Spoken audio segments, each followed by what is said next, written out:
በኋላ ከጉባኤ በኋላ የመስክ ጉብኝት አድርገን ነበረ።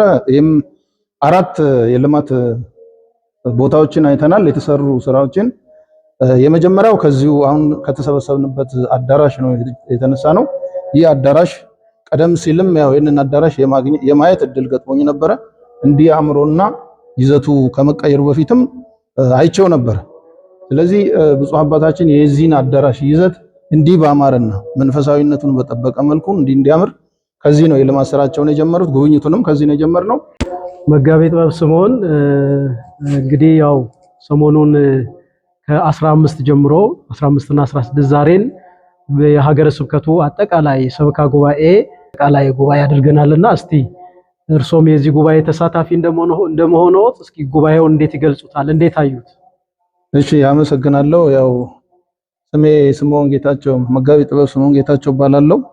የመጣሁት ከጭናክሰን ደብረ ኃይል ቅዱስ ገብርኤል ቤተክርስቲያን ምክትል ሊቀመንበር ነኝ። በእውነት ለመናገር ይሄ ጉባኤ እጅግ በጣም ታላቅ ጉባኤ ነው። ከዝግጅቱ ጀምሮ ሀገረ ስብከቱ ለዚህ ጉባኤ ከፍተኛ ትኩረት በመስጠት ሰፊ ዝግጅት ነው ያደረገበት። ጉባኤው በብፁዕ አባታችን በብፁዕ አቡነ ኤልሳ እየተመራ አባታዊ ቡራኬ የተደረገበት በረከት ያለው ሰፊ ትምህርትና በተለይ በሀገረ ስብከቱ ስር ያሉ 16ቱም አብያተ ቤተክርስቲያናት ተወካዮችና አስተዳዳሪዎች የተሳተፉበት ትልቅ ጉባኤ ነው። ይህንን ጉባኤ በእውነት በቃላት ለመግለጽ እጅግ በጣም ያዳግተኛል። ምክንያቱም በሀገረ ስብከቱ ካሁን በፊት እንደዚህ አይነት ጉባኤ ተዘጋጅቶ የቤተክርስቲያን ጠቅላላ ይዞታ የሀገረ ስብከቱን በበረሃ ያሉ ቤተክርስቲያናት ችግር የዳሰሰ ምን ደረጃ ላይ እንዳለ ያመላከተ ሰፊ ጉባኤ ወደፊት ቤተክርስቲያን ለምታደርገው የልማት እንቅስቃሴም ቤተክርስቲያን ምን ደረጃ ላይ እንዳለች ያመላከተና በእውነት ከአድባራት እርስ በርስ ልዩ የልምድ ልውውጥም የተገኘበት አንዱ ቤተክርስቲያን ከአንዱ ልምድ የወሰደበት በጣም ልዩ ጉባኤ ነው።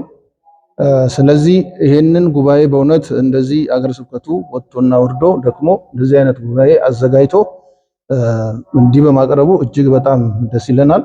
በዚህ ጉባኤ ውስጥ ብዙ ትምህርት ተላልፏል። በተለይ ሀገረ ስብከቱ ጸሐፊ በእውነት የቤተክርስቲያንን ጉዞ ቤተክርስቲያን ትናንት ነበረች፣ መሀል ላይ ምን ነበረች፣ አሁን ደግሞ ያለችበትን ደረጃ አስመልክቶ በእንባ በተሞላ እውነታን የያዘ እውነት ታሪክን የቤተክርስቲያንን ታሪክ እጅግ አድርጎ ለተሳታፊዎቹ አብራርተዋል፣ በትምህርት መልክ ሰጥተዋል። እንዲሁም ብፁዕ አባታችን ልዩ ትምህርት ከትናንት ጀምሮ ለ2 ቀን እንደ ተሳታፊ ሳይለዩ ከተሳታፊዎች የሚነሱ ሐሳቦችን በመቀበል እንዲሁም ማብራሪያ በመስጠት ትምህርት በመስጠት ሰፊ ገለጻ በማድረግ ጥሩ ተሳትፎ ነበር ሲደረግ የነበረው።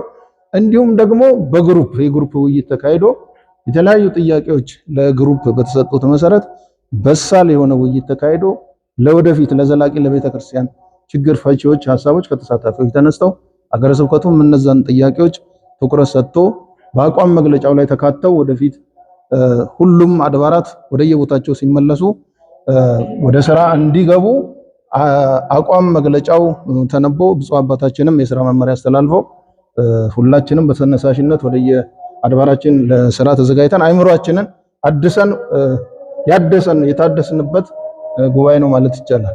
ትላንት እንግዲህ ጉብኝት አድርገናል። በጉብኝቱ ያዩትን ብፁዕ አባታችን ብፁዕ አቡነ ኤልሳ ከመጡ ጊዜ ጀምሮ እየተሰሩ ያሉ ሰፋፊ የሆኑ ልማቶች አሉና እስቲ ትላንት ምን ታዘቡ? ያዩትን ነገር እንዲገልጹ። ጥሩ ነው። እንግዲህ ትናንት ከውይይት በኋላ ከጉባኤ በኋላ የመስክ ጉብኝት አድርገን ነበረ። ይህም 4 የልማት ቦታዎችን አይተናል። የተሰሩ ስራዎችን የመጀመሪያው ከዚሁ አሁን ከተሰበሰብንበት አዳራሽ ነው የተነሳ ነው። ይህ አዳራሽ ቀደም ሲልም ያው ይህንን አዳራሽ የማየት እድል ገጥሞኝ ነበረ።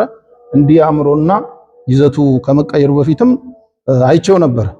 ስለዚህ ብፁዕ አባታችን የዚህን አዳራሽ ይዘት እንዲህ ባማረና መንፈሳዊነቱን በጠበቀ መልኩ እንዲያምር ከዚህ ነው የልማት ስራቸውን የጀመሩት። ጉብኝቱንም ከዚህ ነው የጀመርነው።